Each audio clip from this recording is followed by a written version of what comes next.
thank you for coming. And I don't mean that like in the corny show business. Hey, thank you very much for coming. I'm really happy you're here. I didn't realize I liked doing this until I couldn't do it for 2 years, and I missed it. And I didn't think I did, because I've had these hellacious shows. You know, okay, I started to tell you about Kenosha, right? So I was performing there.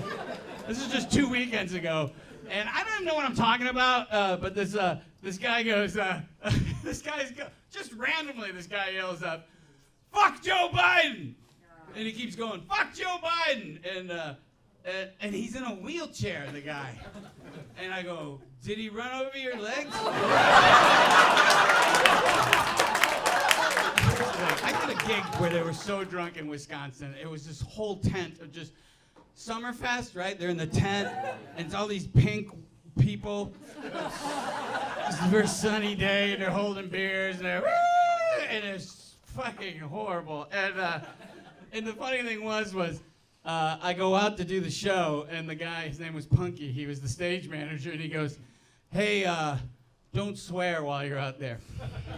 And mind you, this is like this shit face. Here's the thing. I did the Harley Fest.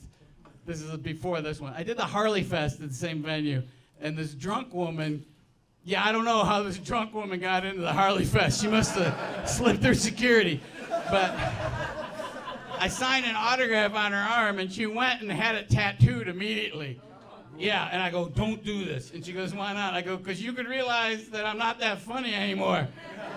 And I swear to God, she goes, "I'll add sucks."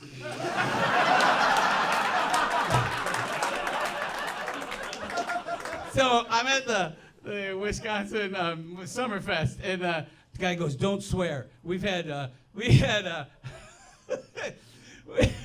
George Carlin here, and he swore, and we had Chris Rock here, and he swore, and I go, "Wait, please don't swear." I go, "Okay, I won't." Now I get up there, and people are just shit-faced, and they're not sitting, and they're and throwing up, and I'm not supposed to curse. And this dude gets up to the front, and he's like, "Give me your hat!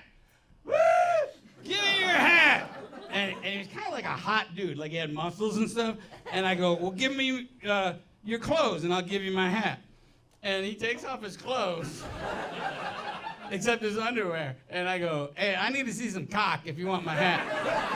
And normally a nude guy is funny, but because he was kind of hot, everybody was like, "Ugh."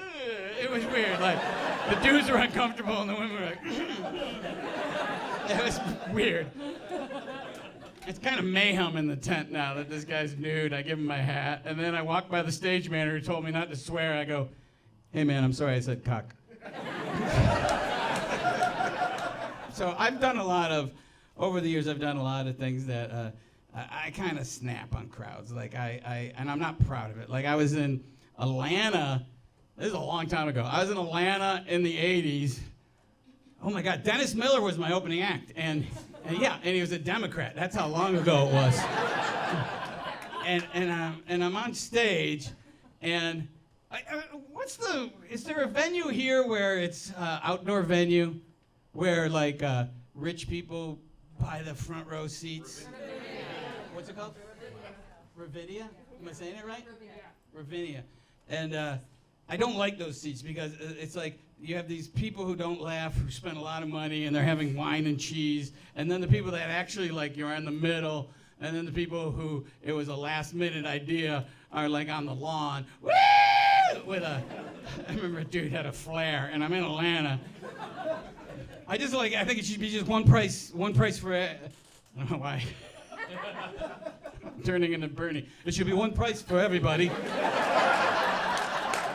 Not just the upper 1% sitting in the front. It should be everybody available to sit in, All right, so I'm doing the show, and in Atlanta, mind you, and the crowd keeps going, "Freebird!" And fucking pounding me with that hilarious heckle, "Freebird!" And in my head, I'm like subconsciously going, "Never funny, still not funny, Freebird!" I'm thinking, the next Freebird I hear after I've done my contractually obligated amount of time, I'm gonna fucking lose it. And sure as shit, I did 50 minutes and I hear, "Freebird!" word. And I go, Leonard Skinner's dead, all right? They're dead. If they were here, they couldn't do Freebird because they're dead, all right? The war's over. The slaves have been emancipated. The South's not rising again. There's no chicken in the breadbasket picking out dough. And Leonard Skinner's dead, you fucking hillbillies. I remember this. I really said this. And then I look at the bottom of the stage, and these biker-looking dudes are coming up on stage, and I look for security.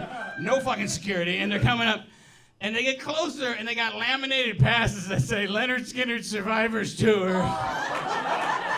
It was the surviving members of Leonard Skinner.